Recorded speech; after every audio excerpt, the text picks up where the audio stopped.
and change my dead heart. Make me alive again, give me a fresh start. So change my heart please, wash the filth away.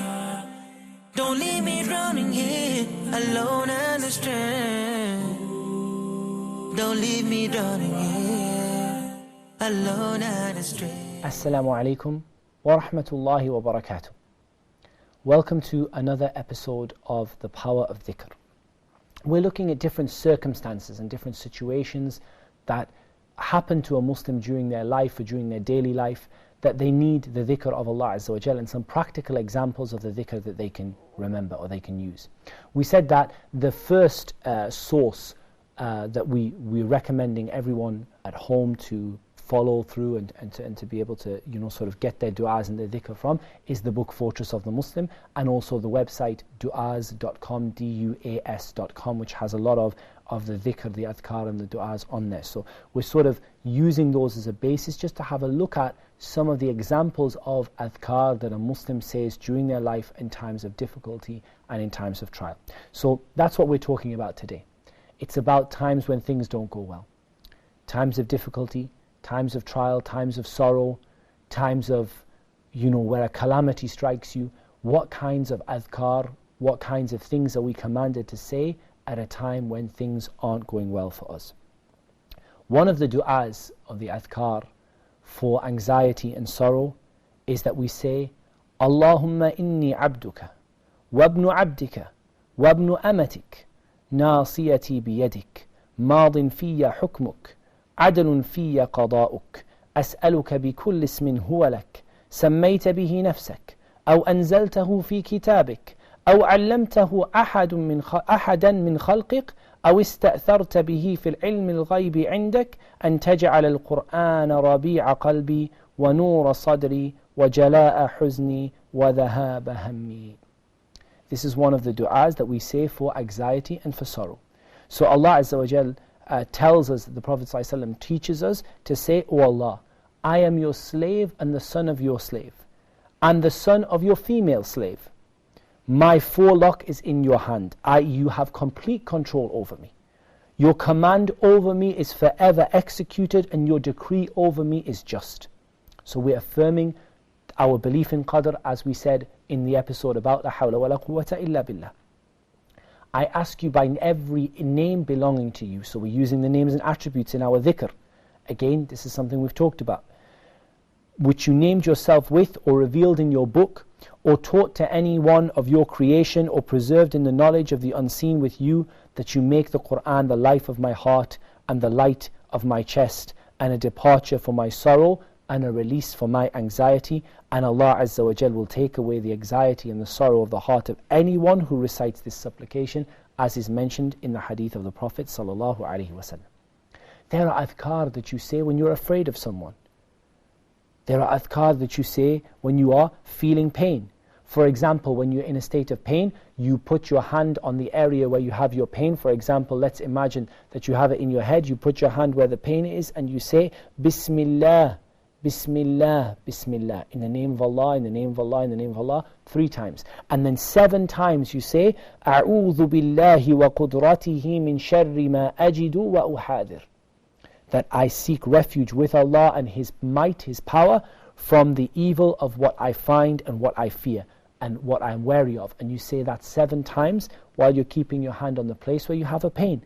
I know many people have been relieved of severe migraines, severe headaches, severe pains in the body by making this du'a. When they trust in Allah, they believe in Allah, they have the proper belief, and they put that belief into practice through the du'as that they believe.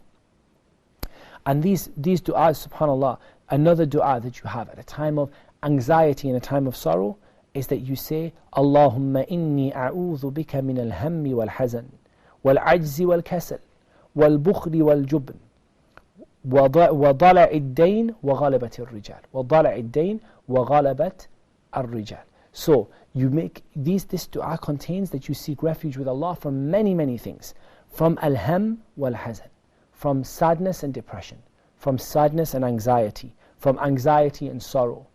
Al-ham, that thing that just bothers you all the time, you're just constantly thinking about it all the time. and al-hazan, the sorrow, the depression, you feel, the sadness you feel. And I seek refuge with you, O Allah, from al-ajzi wal-kasal, from being unable to do something or being too lazy to do it. And this encompasses every situation in your life, because in your life you're either, if you're not doing something you want to do, either you're unable to do it or you're too lazy to do it. And so you ask Allah to save you. Wal-bukhl wal-jubn. And al-bukhl is stinginess and al-jubn is cowardice. So again, two evil things that people take people away from the path of Allah is that they are stingy and that they are too frightened to act. And then of course, dala'id dayn. And dala'id dayn is when the kind of debt, not the kind of debt that you can pay back, but the kind of debt that overcomes you so badly that you are so burdened that you find yourself falling into the haram by lying, through riba, through many things, and ghalabat al-rijal, and being overcome by men. So this is also from the dua, the comprehensive du'as that we say when we feel sadness, when we feel depression. From the du'as that we say, or the dhikr that we make when we feel distressed, when we feel upset, is that we say, Allahumma rahmataka arju, فلا تكلني إلى نفسي طرفة عين وأصلح لي شأني كله لا إله إلا أنت. This is from the du'as that we say. O Allah, I hope for your mercy. Affirming hope and fear, as we talked about in a previous episode. So don't leave me to myself for even the blink of an eye. I'm in desperate need of you, O Allah. Don't leave me to myself for even the blink of an eye. Correct all of my situation for me. Correct everything for me. La ilaha illa ant. Again, referring back to the most beloved of the adhkar, to Allah Azza wa Jal. La ilaha illallah, which we've talked about before. Also from the du'as that we have are the du'as for those, or the dhikr that we use when things become difficult. So we say, Allahumma la sahla illa ma ja'altahu sahlan wa anta taj'alul hazna idha shi'ta sahlan. O Allah, there is no ease except for what you make easy. And if you wish, you make that which is difficult easy. So those things which are too difficult for us to do, we say this dhikr, we remember Allah, and those things become easy for us. When we're struck by a calamity, we mentioned before, we say قَدَّرَ اللَّهُ وَمَا شَاءَ فَعَلْ, or we say قَدَرُ اللَّهِ وَمَا شَاءَ فَعَلْ. It's the decree of Allah, and He does whatever He wants. And this gives us a feeling, when these calamities happen, when these difficulties happen, we feel like we can overcome it with the permission of Allah Azza wa Jal. From the most beautiful of the adhkar that we can say when things get difficult for us is for us to say, Hasbi Allah wa ni'mal wakil. Hasbi Allah wa ni'mal wakil. Allah is sufficient for me, and how wonderful of a trustee He is, of a person to trust in.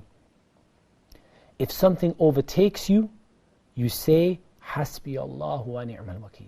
A beautiful phrase that we say at a time when we are struck by calamities, when we are in a time of difficulty, when we are fearing that we are going to be overcome with something, that again we refer it back to Allah Azza wa Jal, just like saying La hawla wa la quwwata illa billah.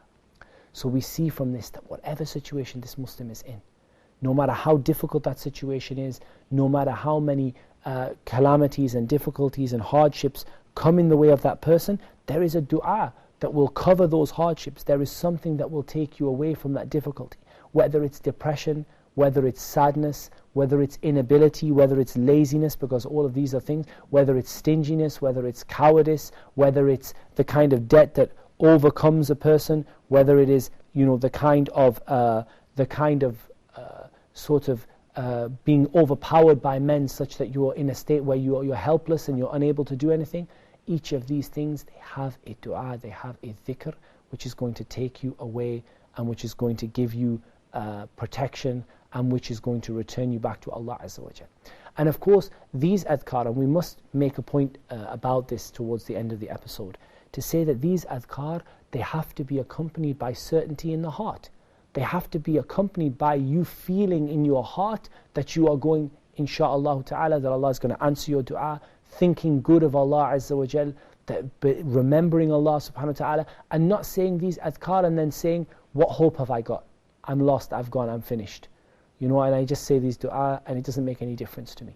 But you say it, you mean it, you say it, you think about it, and subhanAllah, it changes your whole life, because whatever situation you are in, you have a dhikr and from the adhkar that you're going to use, and you're going to focus upon, you believe that Allah subhanahu wa ta'ala will answer your dua, you think good of Allah Azza wa Jal, and it corrects your affairs. So far we've looked at a number of different things. We've looked at morning and evening, we've looked at the prayer, we've looked at times of calamity and troubles, we've looked at many different situations, we've looked at so many different times, and even these we're just scratching the surface in reality on the times when a Muslim remembers Allah subhanahu wa ta'ala, because literally you remember Allah all the time. When you go out of the house, you remember Allah. When you come into the house, you remember Allah. In the bathroom, you remember Allah Azza wa Jal. When you walk in, when you walk out, you remember Allah subhanahu wa ta'ala. From waking, from sleeping, from every moment of your life, you're in a state of remembrance of Allah Azza wa Jal. In the final episode of this series of episodes on the power of dhikr, we're going to look specifically at the issue of protection from the shaitan and the adhkar which is being given to us to protect us from the shaitan and the plots of the shaitan. And then we're going to conclude by recapping all of the things that we've covered in the series so far. So please do join us for the final episode of the power of dhikr, inshaAllah. Until then, I leave you in the care of Allah. Assalamu alaikum wa rahmatullahi wa barakatuh. Wash all the filth away and change my dead heart. Make me alive again. Give me a fresh start. So change my heart, please. Wash the filth away. Don't leave me drowning here, alone and astray. Don't leave me drowning here, alone and astray.